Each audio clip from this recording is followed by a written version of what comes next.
Pessoal, boa tarde. O pessoal tá entrando aí, eu já vou começar aqui a nossa live, que não vai ser demorada hoje, certo? A gente resolveu fazer essa live bem rapidinho aqui para falar um pouco sobre esses tremores que ocorreram hoje na Bahia, certo?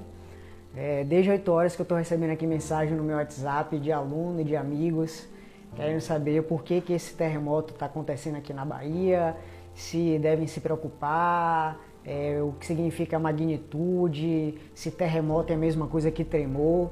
E aí, de tanto escrever, já com a mão tão cansada, eu resolvi marcar essa live. Comentei com os outros sócios do Geologia Geral, né, Diego e Lucas.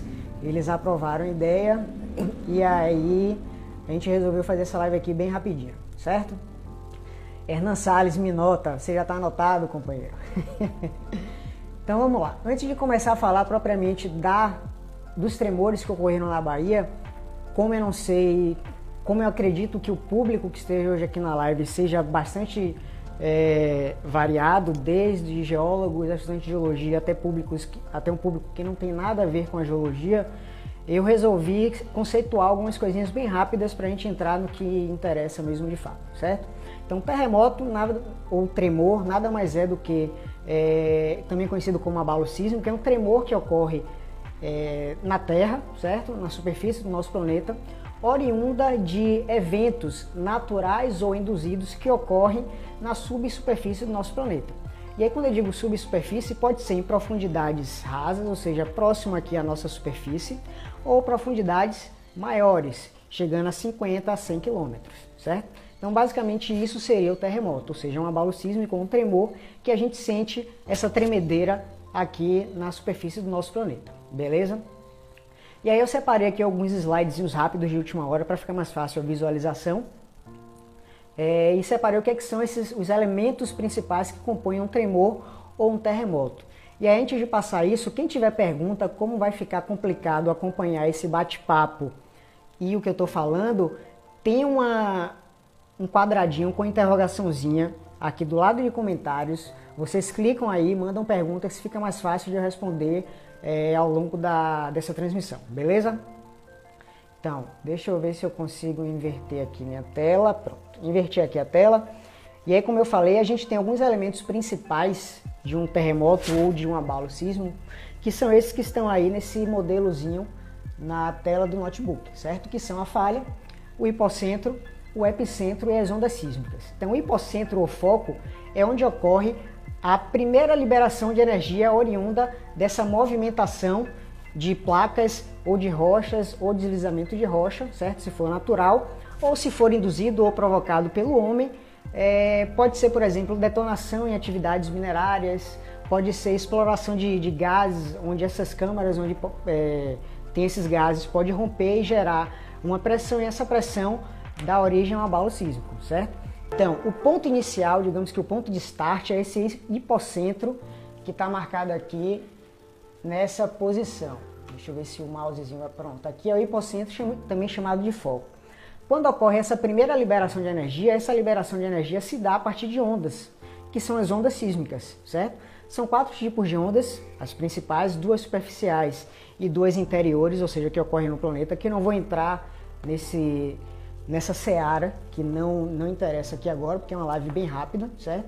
E essas ondas sísmicas, elas vão se propagar em todos os sentidos e direções. Ou seja, vai para a direita, vai para a esquerda, vai para cima e vai para baixo. E aí, à medida que essas ondas sísmicas se propagam, o que é que vai acontecer? Ela vai levar toda a magnitude desse ponto inicial, desse ponto de start, para diferentes locais, certo? A partir dessa propagação. Para vocês imaginarem uma analogia bem simples e bem rude, digamos assim, é quando a gente joga uma pedra ou algum objeto num lago que está parado. A partir do momento que a gente joga essa pedra no lago, vai gerar aquelas ondas vão se propagar. Então, acontece algo muito similar quando ocorre esse abalo sísmico, certo? Essa liberação de energia, melhor dizendo. E aí, o ponto mais próximo na superfície desse hipocentro, que é o foco, é o ponto que está exatamente em cima dele. Ou seja, nessa subida aqui vertical, esse ponto aqui na superfície é o ponto mais próximo dele, certo? Localizado na superfície, que a gente chama de epicentro. E é justamente nesse epicentro que é medido a tal da magnitude sísmica, que a gente conhece como escala Richter. E aí, toda vez que tem um terremoto, a gente sempre, quando tem um terremoto, a gente sempre ouve terremoto tal, abalo sísmico tal, ocorreu com uma magnitude de 2, de 3, de 5, de 6, de 7, de 8, de 9 graus na escala Richter.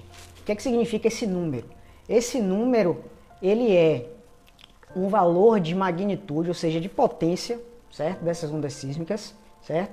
Numa escala logarítmica, ou seja, não é de 0 para 1, para 2, para 3, subindo de maneira constante, é numa escala logarítmica. Então a gente imagina aquela curvazinha lá de matemática, que ao invés de ser uma reta, ela é como se fosse uma meia parabolazinha subindo, ou seja, o 10, ele é muito maior do que o 9, o 2 ele é muito maior do que o 1 e por aí vai, porque é uma escala logarítmica, não é uma escala constante linear, certo?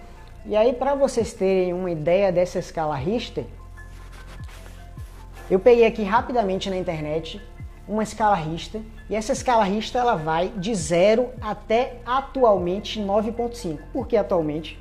Porque o maior terremoto, o maior abalo sísmico que já foi registrado no nosso planeta foi de 9,5 na escala Richter. Ou seja, o topo atualmente dessa escala é 9,5 de um terremoto que ocorreu, não me lembro agora o ano, mas que foi no Chile, certo? Então, para vocês terem uma ideia rápida, de 0 a 2 na escala Richter, 2 a 3, são tremores que a gente pouco sente tremores, pouco sente o próprio abalo ocorrendo. De 3, chegando a 4 até 5, é quando a gente já começa a sentir esse tremor, ou seja, a terra começa a balançar, essa tremedeira que ocorreu em alguns municípios daqui da Bahia hoje, começa a balançar, e à medida que essa magnitude aumenta, começa a ter mais estragos. Quais são os estragos? Começa a abalar as estruturas de casas, estruturas de prédios, começa a destelhar casas, começa a derrubar edificações, certo? Então, à medida que essa escala sobe, o prejuízo ele também aumenta, porque a magnitude é cada vez maior. Beleza? Deu para ter uma ideia? Então, voltando agora a falar do tremor que ocorreu aqui em Salvador hoje, cujo o tremor foi detectado um pouquinho antes de 8 horas, certo? Até 8h10, se eu não me engano. E na verdade foram 2 tremores principais que ocorreram na região ali de Amargosa, Mutuípe. Os 2 principais numa escala de 4,6 a 3,7, a gente tem encontrado valores de 4,4, 4,2, 3,5, então a gente trabalha com o maior de 4,6, que é o que a gente tem mais encontrado nas notícias, principalmente da rede sismográfica brasileira, de 4,4 a 4,6, e o menor de 3,7, certo? E além desses 2, tiveram outros tremores de menor magnitude nessa escala Richter, variando ali de 1 a 2, no máximo 2,5. São aqueles tremores, são aqueles abalos sísmicos que a gente não sente. Ou seja, esse tremor que o pessoal sentiu hoje de manhã foi oriundo desses 2 maiores tremores, de 4,6 e 3,7.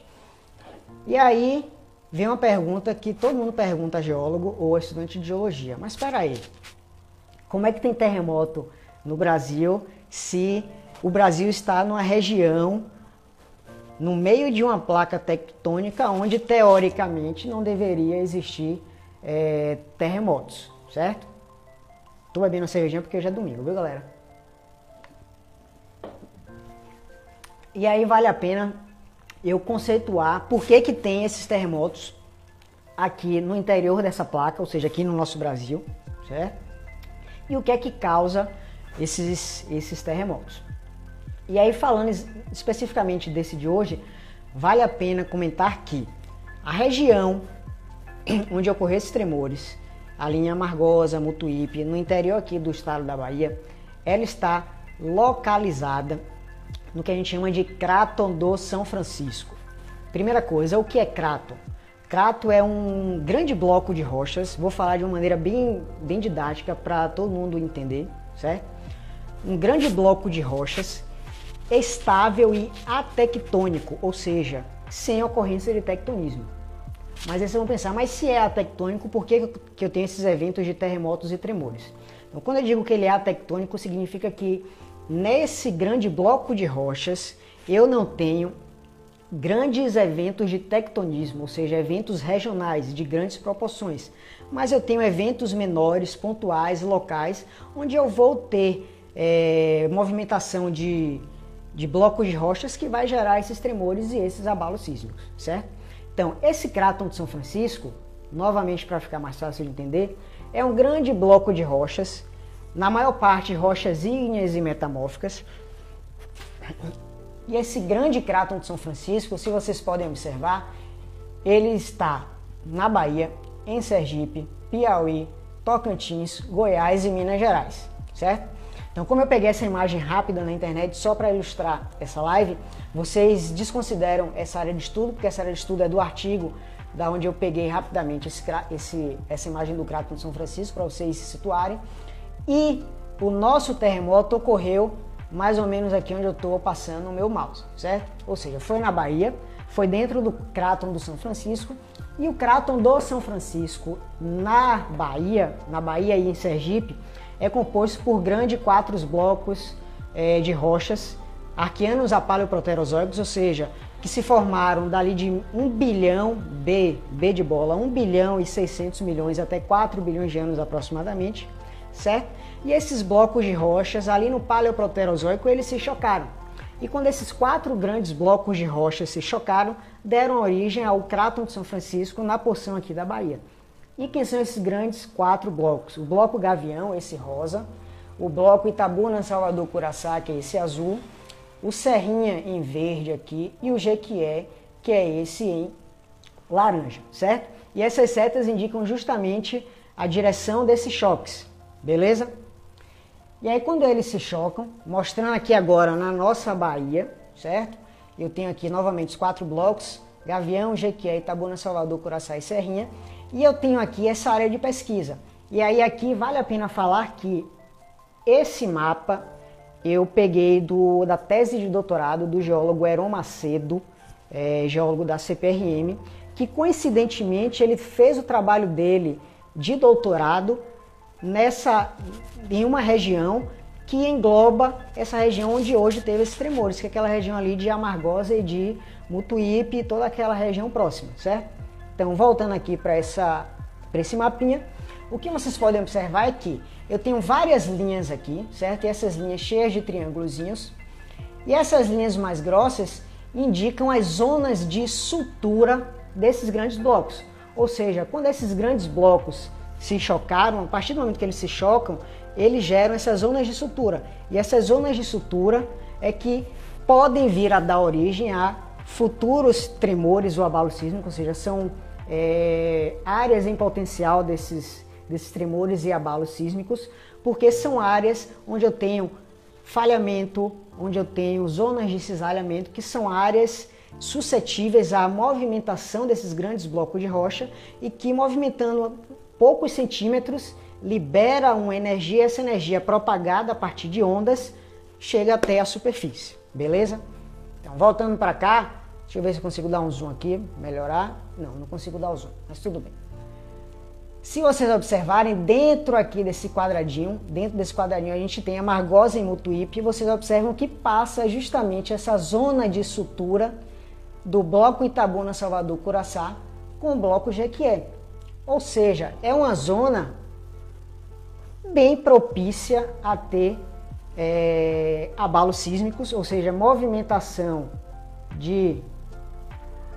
Um momentinho só, pessoal. Estou me batendo aqui com esse negócio. Pronto. São áreas onde eu tenho a possibilidade de ter movimentação de grandes blocos de rochas.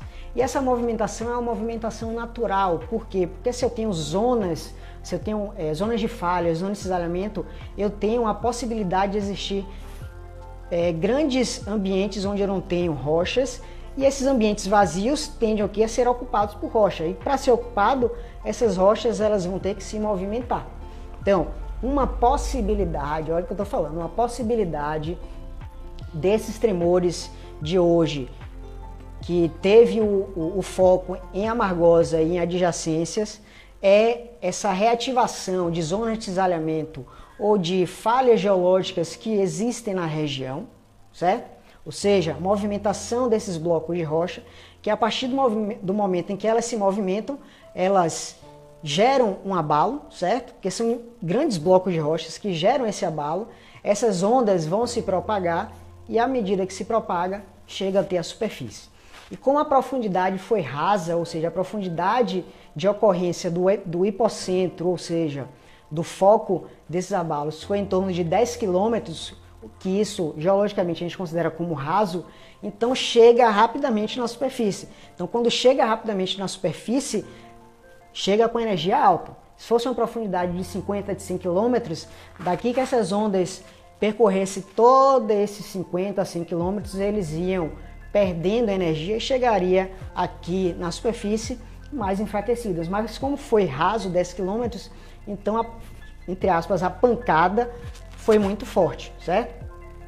Por isso que a magnitude de 4.6 a 3.7, a gente pode ver em alguns vídeos que circularam na internet e circularam inclusive na mídia televisiva, de casas rachadas, casas destelhadas, certo? É comum, porque a partir de 3,5, 4, a gente já começa a ter essa possibilidade. Tudo beleza? Então, uma possibilidade é que a reativação dessas falhas libera essa energia e essa energia propagada a partir de ondas sísmicas, elas geram esses tremores de terra, certo? Vamos ver aqui algumas perguntinhas. Será que houve superposição de ondas? Então, com relação às ondas, a gente, como eu falei lá no início, a gente tem 4 ondas principais, que são as ondas P, S, LOVE e Rayleigh. SP, primária e secundária, né? P de primária e S de secundária, são as interiores. Então, a primeira onda a ser liberada é a primária, a segunda é a secundária, e ao chegar à superfície a gente tem a liberação das ondas LOVE e Rayleigh. Então, é muito difícil ter superposição de ondas. O que ocorre é uma sucessão de ondas sísmicas, certo? Marcos Vilas Boas, seria como ter previsão desses tremores? Então, nem sempre a gente consegue prever tremores, principalmente em áreas onde a estabilidade geológica ela é, de certa forma, elevada, como é o caso dessa região. Apesar de ter falhas, apesar de ter essas zonas de suturas, zonas de cisalhamento, é uma área estável no ponto de vista geológico, então é mais difícil. Em contrapartida, em áreas onde a gente tem atividade vulcânica, onde a gente tem terremotos ativos, a gente tem uma previsão, um acompanhamento muito maior dessas regiões e a gente consegue ter uma previsão um pouco melhor da existência de tremores nessas localidades, certo? As atividades mineradoras estão descartadas? Pergunta de Maju Soares.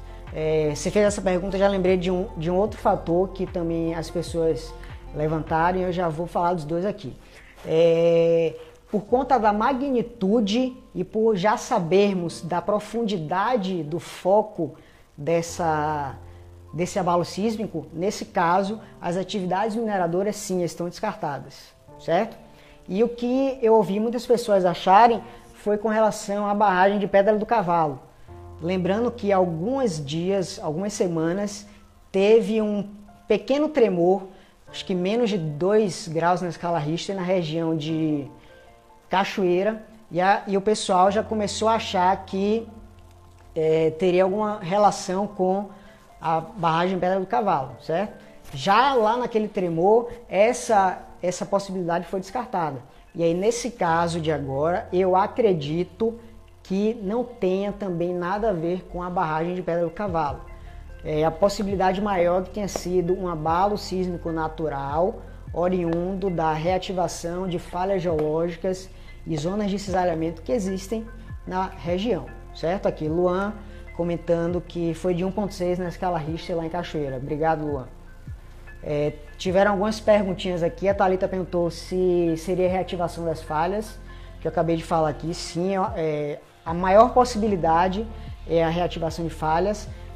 Lembrando que é importante a gente esperar que a rede sismográfica brasileira e os órgãos que monitoram a região, eles emitam a nota técnica completa explicando realmente o ocorrido, certo? O que eu estou trazendo aqui para vocês são possibilidades e mostrando que não precisa ter medo, não vai acontecer isso toda hora, certo? Os tremores não vão ficar acontecendo hoje, vai acontecer outra manhã, não.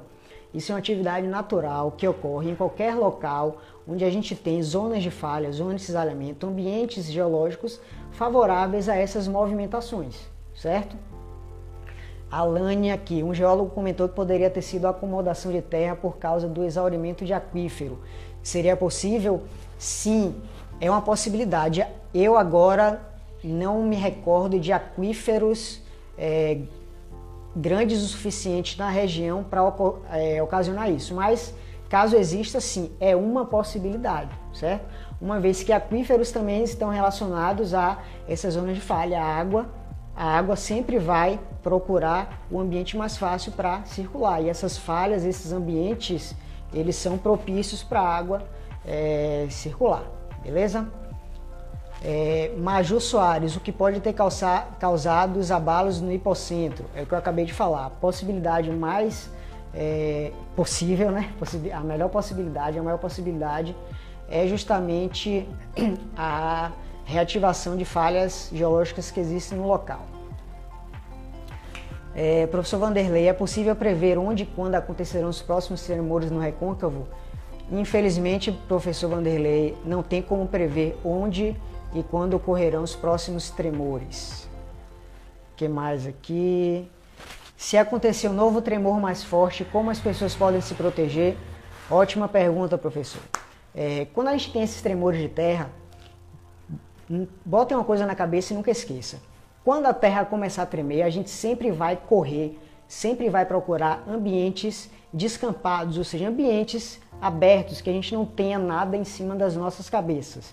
Se a gente estiver dentro de uma casa, dentro de um prédio, corra para fora, corra para a rua, fique na rua, o chão vai tremer, mas não vai ter nada que caia na sua cabeça, certo? Não vai ter esse risco de ocorrer alguma coisa caindo na sua cabeça.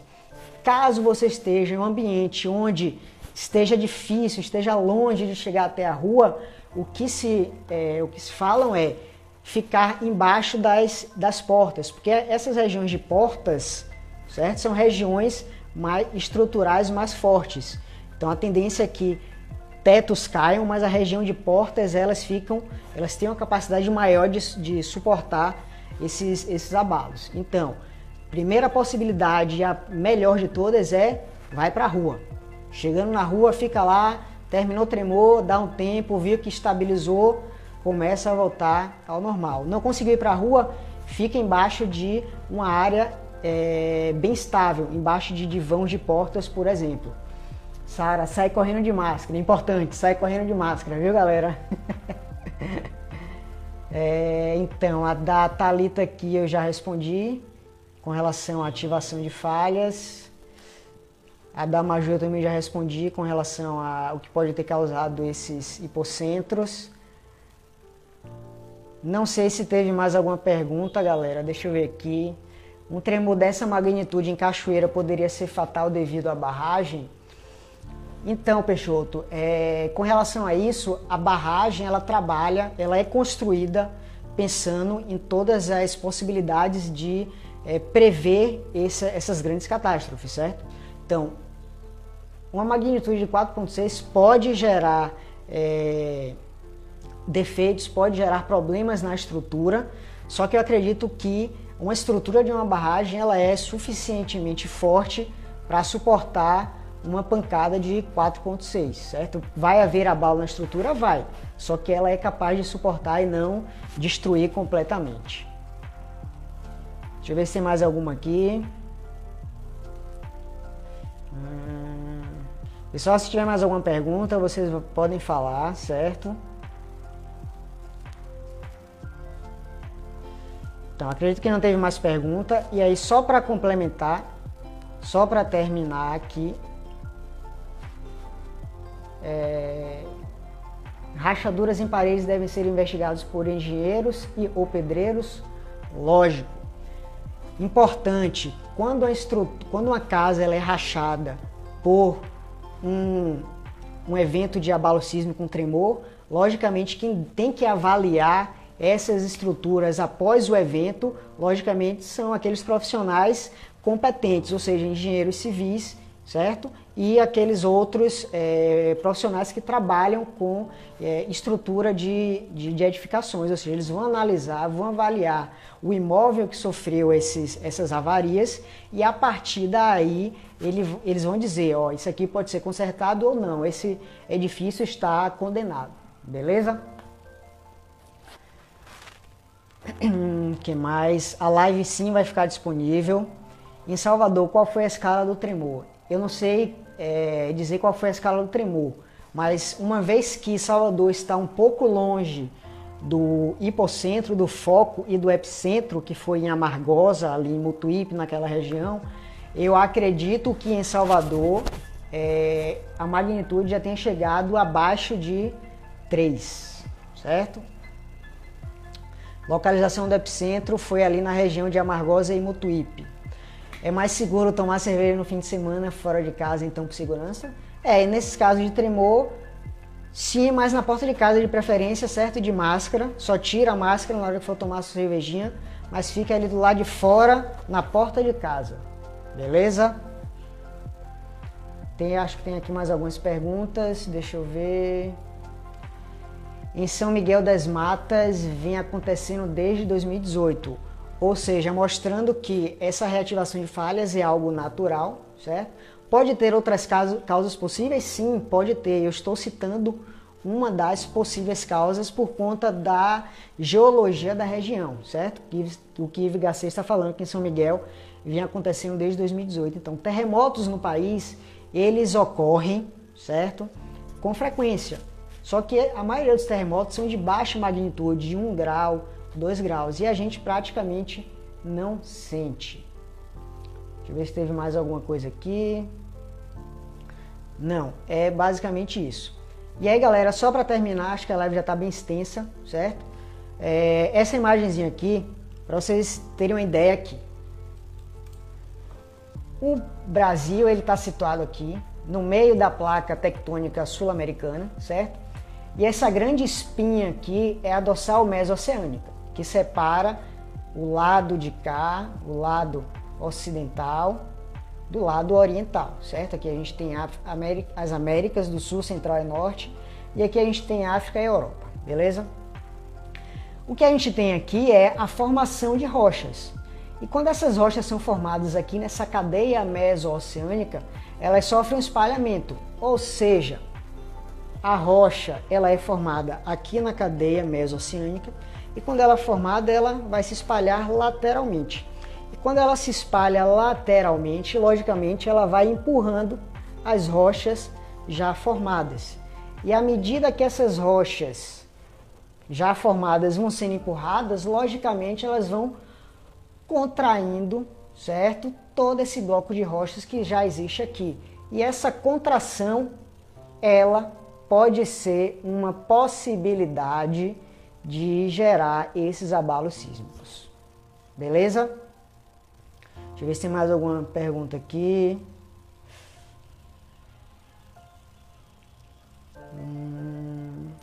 Que há mais ou menos 10 anos teve um também em Mutuípe, que saiu na mídia, eu não lembro. Mas se Sara está falando, eu acredito. Um tremor pode deslocar uma falha geológica? Então, o tremor ele é oriundo justamente da movimentação de uma falha geológica. Quando essa falha geológica ela se movimenta, há um arrasto de rochas e esse arrasto de rochas vai gerar essas ondas, certo? E essas ondas elas vão se propagar e aí gera esses tremores de terra, beleza? Claudiano, a UFRB possui equipamentos que fazem leitura sísmica? Não, infelizmente a Universidade Federal do Recôncavo da Bahia não possui sismógrafos.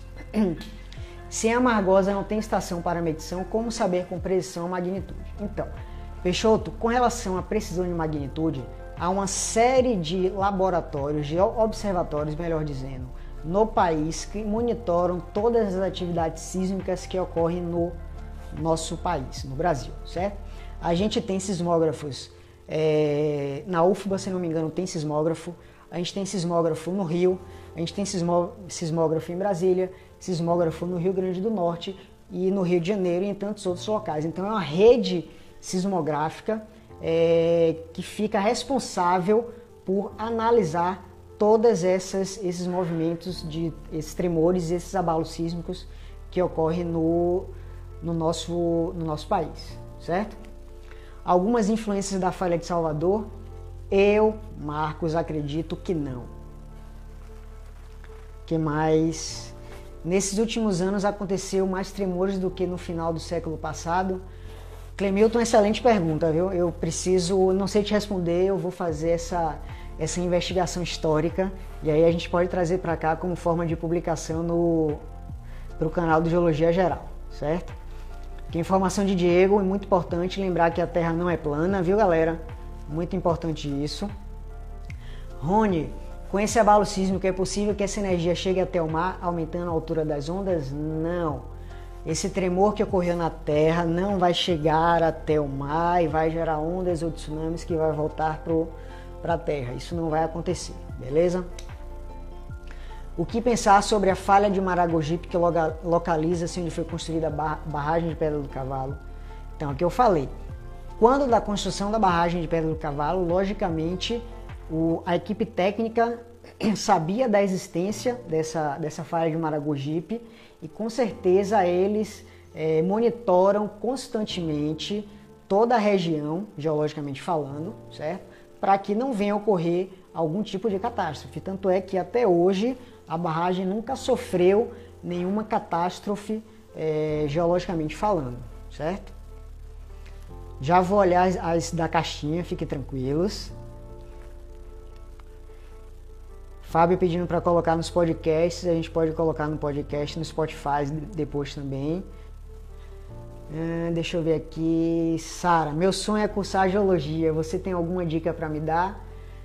Estude bastante, preste o vestibular, entre no curso de geologia, que se você gosta da área, você vai se apaixonar pela geologia. Essa é a melhor dica. E nunca pare de estudar, certo? Deixa eu ver se tem mais alguma coisa.